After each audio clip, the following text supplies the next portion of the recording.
আসসালামু আলাইকুম রহমতুল্লাহি অবরাকাতু। প্রিয় ভাই ও বোনেরা, কেমন আছেন? পবিত্র কুরআনুল কারীম হচ্ছে জীবন্ত মুজিজা।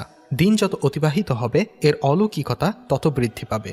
আজ আলোচনা করব এই গ্রন্থের একটি সূরা নিয়ে, যেই সূরার শুরুতে বিসমিল্লাহ নেই। কেন বিসমিল্লাহ নেই তা আলোচনা করব আজকের ভিডিওটিতে ইনশাআল্লাহ। নিশ্চয়ই এতক্ষণে বুঝে গেছেন কোন সূরা নিয়ে আলোচনা করতে যাচ্ছি। জি, ঠিক বুঝেছেন, সূরা তওবাহ। সূরা তওবার শুরুতে বিসমিল্লাহ নেই কেন? পবিত্র কোরআনে সর্বমোট ১১৪টি সূরা রয়েছে। তার মধ্যে সূরা তওবাহ ছাড়া বাকি ১১৩টি সূরার শুরুতে বিসমিল্লাহির রহমানির রহিম রয়েছে, কিন্তু সূরা তওবাহের শুরুতে বিসমিল্লাহ নেই। এর কারণ হলো রাসূল সাল্লাল্লাহু আলাইহি ওয়াসাল্লাম তার ওহী লেখকদেরকে দুই সূরার মাঝে বিসমিল্লাহির রহমানির রহিম লিখে পার্থক্য করতে নির্দেশ দিতেন, কিন্তু তিনি সূরা আনফাল শেষ করার পর সূরা তওবার শুরুতে বিসমিল্লাহ লিখতে নির্দেশ দেননি। তাই সাহাবীগণও সেখানে বিসমিল্লাহ লিখেননি। তাহলে প্রশ্ন হলো, যেহেতু রাসূল সাল্লাল্লাহু আলাইহি ওয়াসাল্লাম সূরা আনফাল শেষে সূরা তওবার শুরুতে বিসমিল্লাহ লিখে দুটি সূরাকে আলাদা করার নির্দেশ দেননি, তাহলে কেন সূরা আনফাল ও তওবাকে একটি সূরা হিসেবে ধরা হয়নি? এর উত্তর হলো, দুটি সূরাকে মিলিয়ে একটি সূরা হিসেবে লেখা হয়নি এই কারণে যে রাসূল সাল্লাল্লাহু আলাইহি ওয়াসাল্লাম সূরা তওবাহের শুরুতে বিসমিল্লাহ লিখার নির্দেশ না দেয়ায় সাহাবীগণ সন্দিহান হয়ে পড়েছিলেন যে আনফাল ও তওবা কি একই সূরা নাকি আলাদা আলাদা সূরা। তাই তারা সিদ্ধান্ত নিলেন দুটি সূরার মাঝে কিছুটা দূরত্ব বজায় রেখে লিখা হবে, কিন্তু মাঝখানে বিসমিল্লাহির রহমানির রহিম লেখা হবে না। সূরা আনফাল ও সূরা তওবাহের মাঝখানে বিসমিল্লাহ না লিখার ব্যাপারে এটাই মুফাসসিরদের বক্তব্যের সার কথা। আল্লামা উসাইমিন রহমতুল্লাহ আলাইহির ফতোয়ার সংক্ষেপ।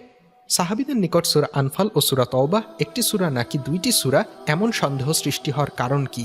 এর কারণ হলো, প্রথমত রাসূল সাল্লাল্লাহু আলাইহি ওয়াসাল্লাম এই দুটি সূরার মাঝে বিসমিল্লাহ লিখতে আদেশ করেননি। দ্বিতীয়ত, সূরা আনফালের ঘটনা ও তওবার ঘটনা প্রায় সমজাতীয়।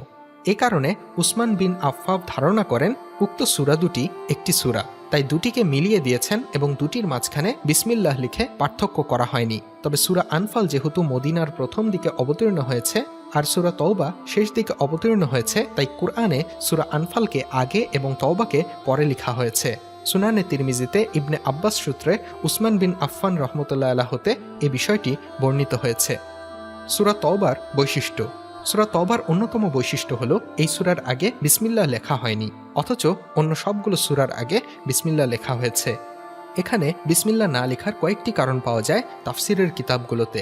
এই সূরার আরেকটি বৈশিষ্ট্য হলো, যেসব সূরা রাসূল সাল্লাল্লাহু আলাইহি সাল্লামের জীবনের শেষ দিকে অবতীর্ণ হয়েছে এটি সেগুলোর অন্যতম। তাছাড়া এই সূরার বিধানগুলো অপরিবর্তনীয়, অলঙ্ঘনীয়। বিষয়বস্তুতে মিল থাকার কারণে সূরা আনাম ও সূরা তওবাকে একসঙ্গে মিলিয়ে কুরআনের দীর্ঘতম 7টি সূরার মধ্যে স্থান দেওয়া হয়েছে। সূরাটির প্রথমে বিসমিল্লাহ পড়া না পড়ার হুকুম। সূরাটির একটি বৈশিষ্ট্য হলো, কুরআন মাজিদে এর শুরুতে বিসমিল্লাহ লেখা হয় না, অথচ অন্যান্য সকল সূরার শুরুতে বিসমিল্লাহ লেখা হয়। কুরআন সংগ্রাহক উসমান রাদিয়াল্লাহু তাআলা আনহু স্বীয় শাসন আমলে যখন কুরআনকে গ্রন্থের রূপ দেন, তখন অন্যান্য সূরার মতো করে সূরা তওবার শুরুতে বিসমিল্লাহ লেখা হয়নি। ইবনে আব্বাস বলেন, আমি উসমান ইবনে আফফান রাদিয়াল্লাহু তাআলা আনহুকে জিজ্ঞেস করলাম, কি কারণে আপনারা আল আনফালকে মাদানী বা শতের চেয়েও ছোট হওয়া সত্ত্বেও সূরা বারাতের সাথে রাখলেন, অথচ বারাত হচ্ছে 100 আয়াত সম্পন্ন সূরা। আবার এ দু সূরার মাঝখানে কেনই বা বিসমিল্লাহির রহমানির রহিম লাইনটি লিখলেন না? তারপরও সেটাকে লম্বা 7টি সূরায় অন্তর্ভুক্ত কেন করলেন?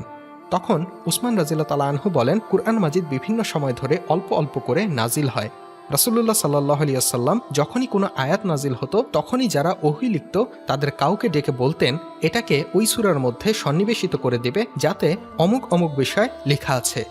সুতরাং যখনই কোনো সূরা নাজিল হতো তখনই তিনি তাদেরকে বলতেন, এটাকে অমুক অমুক বিষয়ে যে সূরায় আলোচনা আছে তোমরা সেখানে স্থান দাও। আর সূরা আল আনফাল ছিল মদিনায় নাজিল হওয়া প্রাথমিক সূরাগুলোর অন্যতম। পক্ষান্তরে বারাত ছিল কুরআনের শেষে নাজিল হওয়া সূরা। কিন্তু এ দুটির ঘটনা একই ধরনের, তাই আমি মনে করেছি যে এটা পূর্বের সূরারই অংশ।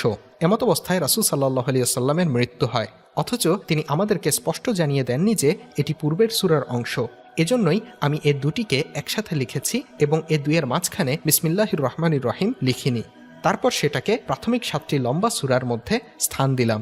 তিরমিজি 3086, মুসনাদে আহমদ 157, আবু দাউদ 786, নাসাই ফিল কুবরা 8007, মুস্তাদরাকে হাকিম 2330। ইবনে আব্বাস রাদিয়াল্লাহু তাআলা আনহুমা কর্তৃক আলী রাদিয়াল্লাহু তাআলা আনহু থেকে অপর একটি বর্ণনায় সূরা তওবার শুরুতে বিসমিল্লাহ না লেখার কারণ দর্শানো হয় যে বিসমিল্লাতে আছে শান্তি ও নিরাপত্তার পয়গম, কিন্তু সূরা তওবায় কাফেরদের জন্য শাস্তি ও নিরাপত্তা চুক্তিগুলো নাকচ করে দেয়া হয়। কুরতুবী আত-তাহরির ওয়াত তানবীর। রাসূলুল্লাহ সাল্লাল্লাহু আলাইহি ওয়াসাল্লাম নবম হিজরিতে আবু বকর রাদিয়াল্লাহু তাআলা আনহুকে পাঠালেন। তিনি কুরবানির দিনগুলোকে মানুষের মধ্যে ঘোষণা করলেন। এর সাথে আরও ঘোষণা ছিল যে এরপর আর কোনো লোক উলঙ্গ হয়ে তওয়াফ করবে না, কোনো মুশরিক হজ করবে না, মুমিন ছাড়া কেউ জান্নাতে যাবে না। এভাবে আলী রাদিয়াল্লাহু তাআলা আনহু সেটা বলতেন। যখন অপারগ হতেন তখন আবু বকর রাদিয়াল্লাহু তাআলা আনহু বলতেন। ইবনে কাসির। এছাড়া মহান আল্লাহ সুবহানাহু তাআলা বলেন, সম্পর্ক ছেদ করা হলো আল্লাহ ও তার পক্ষ থেকে সেই মুশরিকদের সঙ্গে যাদের সঙ্গে তোমরা পারস্পরিক চুক্তিতে আবদ্ধ হয়েছিলে। সূরা তওবা আয়াত 1। এই আয়াতের মাধ্যমে সূরা তওবা শুরু। এই সূরাটি মদিনায় অবতীর্ণ। এতে 129টি আয়াত ও 16টি রুকু রয়েছে। তাফসিরে কাশফে এ সূরার 12টি নাম উল্লেখ করা হয়েছে, যেগুলোর মধ্যে 2টি নাম সর্বাধিক প্রসিদ্ধ, তওবা ও বারাআত। এই সূরাকে তওবা বলার কারণ এতে মুসলমানদের তওবা কবুল হওয়ার বর্ণনা আছে। আর বারাআত বলা হয় এজন্য যে এখানে কাফেরদের সঙ্গে সম্পর্ক ছেদ ও দায়িত্ব মুক্তির কথা উল্লেখ করা হয়েছে। আলোচ্য আয়াতে সেই মুশরিকদের সঙ্গে সম্পর্ক ছেদ করার ঘোষণা দেওয়া হয়েছে যারা চুক্তি ভঙ্গ করে মুসলমানদের বিরুদ্ধে অস্ত্র তুলে নিয়েছে। এই সূরার প্রথম অংশ মহানবী সাল্লাল্লাহু আলাইহি সাল্লাম তাবুক যুদ্ধ থেকে ফিরে আসার পর অবতীর্ণ হয়েছে। সূরা তওবার বৈশিষ্ট্য। সূরা তওবার অন্যতম বৈশিষ্ট্য হলো এই সূরার আগে বিসমিল্লাহ লেখা হয় না, অথচ অন্য সব সূরার আগে বিসমিল্লাহ লেখা হয়। এখানে বিসমিল্লাহ না লেখার কয়েকটি কারণ পাওয়া যায় তাফসিরের কিতাবগুলোতে। মহানবী সাল্লাল্লাহু আলাইহি সাল্লামের জীবনে 23 বছরের দীর্ঘ পরিসরে অল্প অল্প করে কোরআন অবতীর্ণ হয়। এমনকি একই সূরার বিভিন্ন আয়াত বিভিন্ন সময়ে অবতীর্ণ হয়। ওহী আসার পর কোন সূরা কোথায় স্থান পাবে তা রাসূল সাল্লাল্লাহু আলাইহি সাল্লাম বলে দিতেন। ওহী লেখকরা তা সেভাবেই লিখে দিতেন, কিন্তু রাসূল সাল্লাল্লাহু আলাইহি সাল্লাম এই সূরার আগে বিসমিল্লাহ লেখার নির্দেশ দেননি। এ অবস্থায় তার ইন্তেকাল হয়। ফলে হযরত উসমান রাদিয়াল্লাহু তাআলা আনহু এর আমলে নতুনভাবে কোরআন সংকলন করার সময়ও এই সূরার শুরুতে বিসমিল্লাহ লেখা হয়নি। এর মাধ্যমে এটাও প্রমাণিত হয় যে কোরআন সব সংশয়, সন্দেহ, পরিবর্তনের ঊর্ধ্বে। অবতীর্ণ হওয়ার পর থেকে অদ্যাবধি অবিকল ধারায় কোরআন বিদ্যমান। হযরত ইবনে আব্বাস রাদিয়াল্লাহু তাআলা আনহু আলী রাদিয়াল্লাহু তাআলা আনহু থেকে বর্ণনা করেন যে বিসমিল্লাহের মধ্যে শান্তি ও নিরাপত্তার বার্তা আছে, কিন্তু সূরা তওবার চুক্তিভঙ্গকারী কাফিরদের জন্য শাস্তি ও নিরাপত্তা চুক্তিগুলো নাকচ করা হয়েছে। তাই এই সূরার শুরুতে বিসমিল্লাহ লেখা হয়নি। জাহেলি যুগে আরবদের নিয়ম ছিল চুক্তিভঙ্গের ঘোষণাপত্র তারা বিসমিল্লাহ লিখত না, তাই এখানেও তাদের সঙ্গে একই নিয়ম অনুসরণ করা হয়েছে। এই সূরার আরেকটি বৈশিষ্ট্য হলো যেসব সূরা রাসূল সাল্লাল্লাহু আলাইহি সাল্লামের জীবনের শেষ দিকে অবতীর্ণ হয়েছে এটি সেগুলোর অন্যতম।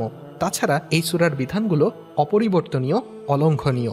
বিষয়বস্তুতে মিল থাকার কারণে সূরা আনাম ও সূরা তওবাকে একসঙ্গে মিলিয়ে কোরআনের দীর্ঘতম 7টি সূরার মধ্যে স্থান দেওয়া হয়েছে। সূরা তওবায় বিসমিল্লাহ পড়ার বিধান। ইসলামী ফিকহবিদগণ বলেন, যে ব্যক্তি সূরা আনফালের তেলাওয়াত সমাপ্ত করে সূরা তওবা শুরু করে সে বিসমিল্লাহ পাঠ করবে না। কিন্তু যে ব্যক্তি প্রথমেই সূরা তওবা থেকে তিলাওয়াত শুরু করে কিংবা এর মাঝখান থেকে শুরু করে তাকে বিসমিল্লাহ পাঠ করতে হবে। অনেকে মনে করেন সূরা তওবা পাঠ করার সময় কোনো অবস্থাতেই বিসমিল্লাহ পাঠ করা যায় না। এ ধারণা সঠিক নয়। সূরা তওবার বিষয়বস্তু। এই সূরায় মূলত ইসলামের দৃষ্টিতে যুদ্ধবিগ্রহ, জিহাদের আহকাম, স্বরূপ ও প্রেক্ষাপট বর্ণিত হয়েছে। বিশেষত কাফিরদের সঙ্গে চুক্তি বাতিল, মক্কা বিজয়, তাবুক ও হুনাইনের যুদ্ধের বর্ণনা রয়েছে এখানে। মুনাফিকদের চরিত্র ও পাপাচারের আলোচনা রয়েছে। মুহাজির ও আনসারদের প্রশংসা করা হয়েছে।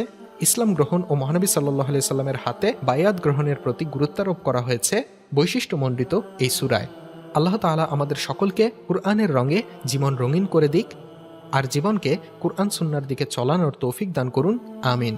সম্মানিত ভিউয়ার্স, আরও এমন সব ভিডিও এবং ইসলামের বিভিন্ন ইসলামিক তথ্য পেতে আমাদের সাথেই থাকুন। ভিডিওটি ভালো লাগলে একটি লাইক দিন ও বেশি বেশি শেয়ার করুন। আপনার একটি শেয়ারের মাধ্যমে অন্য আরেক দিনই ভাইয়ের নিকট ভিডিওটি পৌঁছে যাবে। আর হ্যাঁ, আমাদের চ্যানেলে নতুন হলে অবশ্যই সাবস্ক্রাইব করতে ভুলবেন না।